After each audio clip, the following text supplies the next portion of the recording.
আসসালামু আলাইকুম বন্ধুরা। আমি ফার্মেসি ম্যানেজমেন্ট সিস্টেমের একটা কাজ করতেছিলাম একটা ক্লায়েন্টের। তো এখন দেখতে পাচ্ছেন এইখানে আমি একটা পস্ট লাইক টার্মিনাল তৈরি করেছি। তো এখানে দেখাবো আর কি কাজটা কিভাবে করলাম আর এখানে কি কি হচ্ছে। তো এখানে হচ্ছে যেটা করা হচ্ছে এখানে বিভিন্ন টেস্টের নাম আমরা সার্চ করব। আর টেস্ট নেম, প্রাইস দিয়ে হচ্ছে এখানে একটা ইনভয়েস জেনারেট হবে। অর্থাৎ আপনি যখন ডায়াগনস্টিকে যাবেন তখন কিন্তু দেখবেন আপনাকে বিভিন্ন টেস্ট দেয়। সো সো মানে ওই জিনিসটাকে আমরা আর কি সিস্টেমে কনভার্ট করতেছি। তো এটা কিভাবে করলাম তো এখানে দেখেন। তো এখানে দেখাই। তো এখানে দেখতে পাচ্ছেন আমাদের এখানে পেশেন্টের ইনফরমেশন আছে। যদি পেশেন্ট যদি না থাকে, ঠিক আছে, তাহলে আমরা হচ্ছে এখানে নিউ ট্যাবে ক্লিক করলে নতুন পেশেন্ট এখান থেকে আমরা জেনারেট করতে পারবো। সাপোজ যদি ক্লিক করলে দেখতে পাচ্ছেন পেশেন্ট নেম অ্যান্ড পেশেন্টের মোবাইল নাম্বার এখানে চাচ্ছে। তারপরে এখানে দেখতে পাচ্ছেন আমরা যদি হচ্ছে পেমেন্ট পেইড স্ট্যাটাস দিই, পেইড স্ট্যাটাস বা পার্শিয়াল পেমেন্ট আমরা দিতে পারবো। পার্শিয়াল পেমেন্টে দিলে কিন্তু পেইড অ্যামাউন্ট দিতে বলতেছে, পেইড বললে তো ওটা তো পেইডই হয়ে যাচ্ছে। দেন এখানে ডিসকাউন্টের টাইপ আমরা দিতে পারতেছি পার্সেন্টেজ অ্যান্ড হচ্ছে ফ্ল্যাট। অ্যান্ড এখানে কুইক টেস্ট আছে, আর এখানে হচ্ছে টেস্ট আমরা সার্চও করতে পারবো। চাইলে এখান থেকে কুইক টেস্টও আমরা ক্লিক করে এখানে টার্মিনালে নিয়ে আসতে পারবো। আর এখানে মেমো নাম্বার আমরা যদি ব্ল্যাঙ্ক দিই এটা অটোমেটিক জেনারেট হবে, আর এখানে যদি দিই তাহলে সেটাই জেনারেট করবে, সেটাই নিবে সিস্টেম। তো এটা এখনো 100% কমপ্লিট হয়নি, জাস্ট প্রসেসিং ডেভেলপমেন্ট।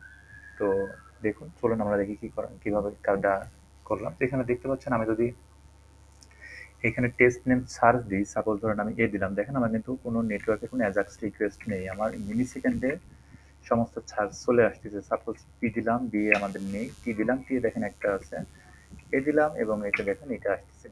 তো এখন আমি একদম ফার্স্ট ক্লাস দেখাই, দেখেন আমি যদি ক্যাশ ক্লিয়ার করে দিই তাহলে আপনাদের বুঝতে ক্লিয়ার হবে। সাপোজ আমি এটা ক্লিয়ার করে দিলাম অ্যান্ড দেন আমি হার্ড রিফ্রেশ দিচ্ছি অ্যান্ড দেন চলুন আমরা এবার দেখি। তো এখন দেখুন আমি যদি নেটওয়ার্কে যাই অ্যান্ড এখানে যদি ক্লিক দিই তাহলে দেখুন আমাদের কিন্তু কোনো অ্যাজাক্স রিকোয়েস্ট নেই। দেখুন আমাদের এই যে জায়গাগুলোতে ডাটা আছে ই ও এস, দেখুন আমাদের ডাটা কিন্তু চলে আসছে কিন্তু উইদাউট অ্যাজাক্স রিকোয়েস্ট। আমি যদি এটা আবার ক্লিক করি তাহলে দেখবেন এখানে কিন্তু একটা রো নেমে গিয়েছে, কিন্তু যখন রো নামতেছে তখনই কেবল অ্যাজাক্স রিকোয়েস্ট একটা যাচ্ছে, দেখলেন। আমি যদি এখন এখান থেকে এখানে ক্লিক দিই, সাপোজ এ লেয়ার দেখছেন এখানে কিন্তু নিয়ে নিল, দেন অ্যাজাক্স রিকোয়েস্ট কিন্তু একটা গেল। কিন্তু আমরা যখন সার্চ করতে ধরলাম তখন কিন্তু কোনো অ্যাজাক্স রিকোয়েস্ট চাই নাই। দেন একইভাবে যখন আমরা এখানে কাস্টমার সার্চ করবো, দেখুন আমি যদি এ দিই, দেখুন কাস্টমার চলে আসতেছে কিন্তু কোনো অ্যাজাক্স রিকোয়েস্ট নেই। আবার একইভাবে যদি পি দিই বা মোবাইল নাম্বার দিই, দেখতে পাচ্ছেন আমাদের মোবাইল নাম্বার দিয়ে সার্চ দিব, নাম দিয়ে সার্চ দিই, তখন কিন্তু দেখতে পাচ্ছেন কোনো অ্যাজাক্স রিকোয়েস্ট নেই। সাপোজ আমি এই কাস্টমারটাকে সিলেক্ট করলাম, দেন আমাদের এটা হয়ে গেল। এখন আমরা এখান থেকে দেখুন আমরা এখানে যদি মানে ডিসকাউন্ট দিতে চাই, তখন ধরুন সাপোজ আমরা যখন টাইপ করি আমাদের একটা ইরোড দিচ্ছে যে ডিসকাউন্ট, এখানে টাইপ অবশ্যই সিলেক্ট করতে হবে। তো আমি যদি এখন পার্সেন্টেজ দিই, সাপোজ পার্সেন্টেজ আমি ধরেন যদি এখানে 50% দিই, দেখুন ঠিক ওটার অর্ধেক হয়ে গিয়েছে। তারপরে অথবা দেখুন আমি যদি 10% দিই তখন দেখুন 839, এরকম সে এখন এটা পার্সেন্টেজ ডিসকাউন্টে নিচ্ছে। আমি যদি ফ্ল্যাট ডিসকাউন্ট দিই, সাপোজ আমি ধরেন 33 টাকা ডিসকাউন্ট দিচ্ছি, তখন দেখুন আমাদের অ্যামাউন্টটা কিন্তু 900। ফ্ল্যাট ডিসকাউন্ট মানে জাস্ট নাম্বার আপনি যত দেবেন সেটা ডিসকাউন্ট হিসেবে ধরে নেবে। ঠিক আছে স্যার, দেখতে পাচ্ছেন আমাদের ফ্ল্যাট কিন্তু এভাবে নিচ্ছে। আমি যদি পার্সেন্টেজ দিয়ে একইভাবে আমরা ধরেন দিলাম হচ্ছে 10%, ধরেন আমরা সাপোজ আমরা 10% তাকে ডিসকাউন্ট দিলাম।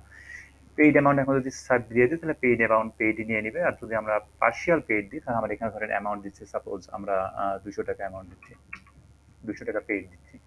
ঠিক আছে, এখন আমাদের দেখুন আমাদের কিন্তু মোটামুটি সব হয়ে গিয়েছে। দেন এখন আমি সেভ দিই তাহলে দেখবেন আমাদের কিন্তু ডাটাটা সেভ হয়ে গিয়েছে। এখন আমাদের এবং একটা এই যে দেখতে পাচ্ছেন আমাদের ইনভয়েস নাম্বার এত, টোটাল অ্যামাউন্ট ছিল 839.7 অ্যান্ড ডিসকাউন্ট হচ্ছে 10 অ্যান্ড ডিসকাউন্ট টাইপ হচ্ছে পার্সেন্টেজ অ্যান্ড এটা আমাদের বারকোড। ওকে, দেন এখানে দেখতে পাচ্ছেন আমাদের এখানে কিন্তু টেস্ট আইডি যে দুইটা দিচ্ছি আমরা সেইটা, এবং ইনভয়েস নাম্বার এত, প্রাইস এত এত ছিল, প্রাইস এত এতই কিন্তু ছিল। এখানে দেখতে পাচ্ছেন 495, 498, 495, 498 অ্যান্ড দেন এখানে দেখতে পাচ্ছেন পেমেন্ট ছিল আমাদের, পেমেন্টে এসে দেখা যাচ্ছে পেইড অ্যামাউন্ট ছিল 200 এবং টোটাল অ্যামাউন্ট ছিল 839, আর পেমেন্ট টাইপ ছিল পার্শিয়াল। তো এখানে দেখতে পাচ্ছেন আমাদের ডিউ অ্যামাউন্ট কিন্তু 639.7 and paid amount 200, total amount 839.7, আর পেইড ছিল 200 আর ডিউ অ্যামাউন্ট 639.7 অ্যান্ড ডিসকাউন্ট ছিল হচ্ছে 10%। অ্যান্ড এটা আমাদের হচ্ছে এই ইনভয়েসের বারকোড। এটা কিন্তু আমরা স্ক্যান করলে আমরা এই রিলেটেড ইনফরমেশন পেয়ে যাব, আর এটাকে আমরা জাস্ট এখন প্রিন্ট করলে কিন্তু আমাদের সিস্টেমে প্রিন্ট হয়ে যাবে। প্রিন্ট হয়ে আমরা কাস্টমারকে বা পেশেন্টকে দিয়ে দিব। এটাই ছিল আমাদের হচ্ছে ইনভয়েস জেনারেশন টেস্টের জন্য। এবং এটা দেখতে পাচ্ছেন আমরা কিন্তু এই ইনভয়েসটাকে এখানে পপ-আপে নিয়ে এসেছি without page refresh, data save করেছি পেজ রিফ্রেশ, সবকিছুই আমরা পেজ রিফ্রেশ কাজটা করে ফেলেছি। তো এই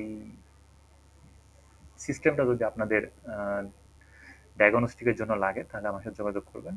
অবশ্যই রিজনেবল প্রাইস এটা আমি আপনাদেরকে দিয়ে দিব। এটা জাস্ট ডেভেলপমেন্ট প্রসেসে আছে। এখানে doctor module, patient module and হচ্ছে অ্যাডমিন মডিউল আছে।